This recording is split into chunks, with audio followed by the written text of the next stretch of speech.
Hello বন্ধুরা, welcome back to my channel. কেমন আছো তোমরা? আসলে তোমরা সবাই খুব ভালো আছো, আমিও খুব খুব খুব ভালো আছি তোমাদের ভালোবাসায়। তো আজকে দেখতেই পাচ্ছ সকাল সকাল আমি কিন্তু চলে এসেছি তোমাদের কিছু ফুল দেখানোর জন্য। কেন দেখাচ্ছি? প্রচুর মালের অর্ডার এসেছে, সেইগুলো হচ্ছে আমি শানু মা মিলে শানুর মা মিলে তিনজন মিলে করছি। কারণ এত মাল একার পক্ষে সম্ভব নয়, শানুর পক্ষে বা শানুর মায়ের পক্ষে, ওই জন্য তিনজন মিলে করছি। আর দেখো আমি সকাল সকাল চলে এসেছি এখানে, কি করব, কিছু করার নেই।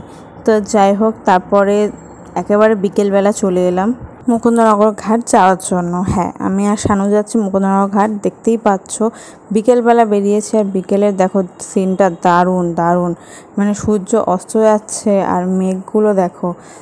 উফ, আমি তো এমনিতেও মেঘ দেখতে খুব ভালোবাসি, মানে এরকম নীল আকাশে একদম সাদা মেঘ আমার প্রচণ্ড ভালো লাগে।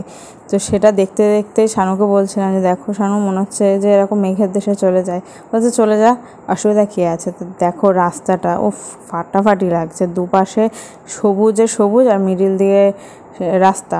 তো আমি আর শানুই যাচ্ছি, শানু গাড়ি চালাচ্ছে, আমি পিছনে বসে বসে ভিডিও করছিলাম। আর আমার না এই মুকুন্দনগর যাওয়ার পথে এই রাস্তাটা খুবই খুবই ভালো লাগে।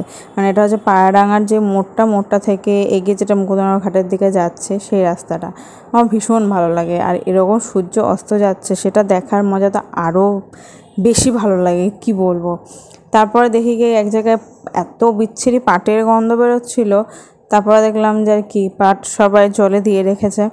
তো যথারীতি আমরা মুকুন্দনগর ঘাটে চলে এসেছি। আর দেখো ওফ, মারাত্মক লাগছে, মারাত্মক। আমি জাস্ট কি বলবো তোমাদেরকে, আমি তো ক্যামেরায় অতটা ভালো ক্যাপচার করতে পারিনি, কিন্তু আমি চোখের সামনে দেখে না আমার নিজের এত ভালো লাগছিল যে কি বলবো, কি সুন্দর লাগছে দেখো আকাশটা। আর এই যে বোটগুলো দেখছো, এই বোটে করে সবাই ঘুরতে যাচ্ছে, মানে পুরো গঙ্গাটা ঘুরতে যাচ্ছে। বাট আমার সাহস নেই। একবার গেছিলাম, পুরো কান্নাকাটি করে একদম একাকার করেছিলাম। আমার জন্য আমার সাথে যা যা ছিল তাদেরও জীবন শেষ হয়ে গেছিলো, প্লাস শানু ছিল। মানে আমি এত কেঁদেছি লাস্টে যে মাঝি, সে বলছে কি না আর যাওয়া ঠিক হবে না, এত কাজ যে চলো ব্যাক করেই যায়। কারণ নৌকোটা এত পরিমাণে দোল ছিল, আমার প্রচণ্ড ভয় লাগছিল। আর আমি না এই টাইপের নৌকোয় চড়তে খুব ভয় পাই। মানে কি বলবো, সে একবার শুনেছিলাম যে নৌকো ডুবে যাচ্ছিল এরকম মুকুন্দনগর ঘাটে। তো সেই শোনার পর থেকে আর এত দুর্ঘটনা দেখেছি, যার জন্য প্রচণ্ড আমার আতঙ্ক। আমি নৌকোয় চড়ি না, কিন্তু আমার প্রচণ্ড ফেভারিট হচ্ছে সমুদ্র, গঙ্গার পাড়ে বসে থাকা, আমার কিন্তু প্রচণ্ড ভালো লাগে। বাট ওই যে নৌকোয় আমি চড়বো না, আর দীঘায় গেলে বোটিং আমি করব না, এটা আমার হচ্ছে একদম কি বলবো ভয়ের একটা কারণ। মানে ভয় লাগে আমার এগুলোতে উঠতে। তো যাই হোক, এই যে কি বলে এগুলো, কোনো নৌকো না লঞ্চ, যাই হোক, এতে উঠতে তোমার মাথা পিছু 30 টাকা করে নিচ্ছিল। আমাকে শানু বললো যাবে, আমি না গো, কোনো ইচ্ছা নেই আমার।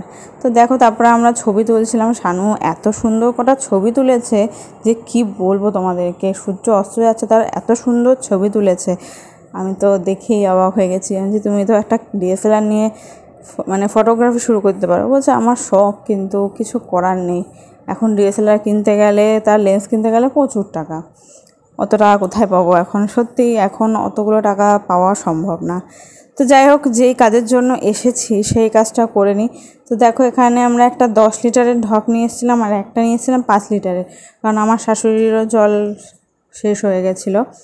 তো এই জন্য আমরা কি বলতো কিনি না, কিনতে গেলে হয়তো পাওয়া যায়, কম পয়সায়ও পাওয়া যায়, বেশি পয়সায়ও পাওয়া যায়, কিন্তু ওটা যে আদৌ নদীর জল না গঙ্গার জল সেটা বোঝা যায় না। ওই জন্য ডাইরেক্ট গঙ্গায় চলে যায়, কারণ গঙ্গা তো আমাদের থেকে বেশি দূরে না, ঘোরাও হয়, ঠান্ডা ঠান্ডা হাওয়া খাওয়াও হয়, জলটাও আনা হয়।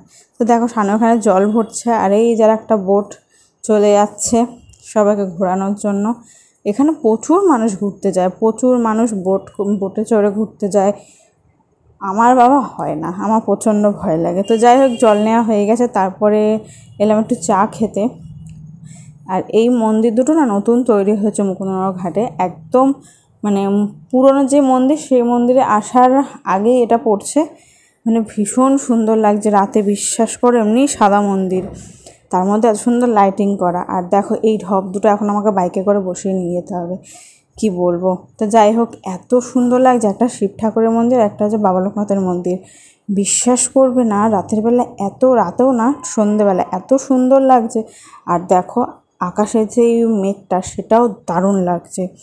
কার কার এরকম মেঘ দেখতে ভালো লাগে আমাকে প্লিজ প্লিজ প্লিজ কমেন্ট করে জানিও। আমার কিন্তু ভীষণ ভালো লাগে মেঘ দেখতে, মানে কি বলতো একটা অন্যরকম ফিলিংস আসে, যে পুজো পুজো ভাব চলে আসে। তো তারপরে চলে এলাম সানুদের বাড়িতে। সানুদের বাড়িতে এসে দেখি ঠাকুমা সিমুই রান্না করছে। তো দেখো এখানে আমাকে এক বাটি সিমুই খেতে দিয়ে দিয়েছে, আর এত গরম আমি যেন ঠান্ডা করতে রেখে দিয়েছি। আর যেহেতু আজকে পূজা এসেছে, পূজারও শরীরটা একটু খারাপ, ওই জন্য পূজা আমি সবাইকেই দিয়ে দিয়েছিল খাওয়ার জন্য, আমারটাই দেখাচ্ছি। আর এই দেখো পূজার মেয়ে হচ্ছে একবার করে সবার কাছে একটু একটু করে খাচ্ছে, আবার দৌড়াচ্ছে, খাচ্ছে দৌড়াচ্ছে, মানে কী যে করছে। আর এই জায়গায় শানু মাল করছিল, শানু বলে আমি পরে খাচ্ছি। তো যাই হোক আজকে আমি এই পর্যন্ত ভিডিওটাকে এন্ড করছি, কারণ ফোনে যে চার্জ ছিল না আমি খেয়াল করিনি, চার্জে বসাতে মনে ছিল না। তো যাই হোক বন্ধুরা, আজকের মতো ভিডিওটা এখানে এন্ড করলাম, টাটা।